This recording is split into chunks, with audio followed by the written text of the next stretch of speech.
Ең үлкен привычкам не сдаваться. Мысалы мен бүгін бүйтіп контент істеп жатырмын ба, атпай жатырмын ба, мен вообще оңғармаймын. Атпайды. Контенттің деңгейі инстаграмда атпайды. Я просто делаю. Мне не важен результат, ол атпайды. Мне не важен комментарий, вообще қалай вот, не вот. Менде бірақ нәрсе бар. Просто не сдаваться, делать тык-тык-тык деп ше.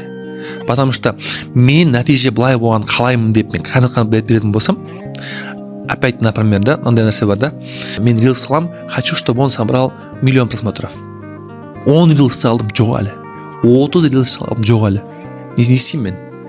Поднимаю лапки, сдаюсь. Бірінші қателік, я хочу 1 000 000 просмотров. Неге 1 000 000?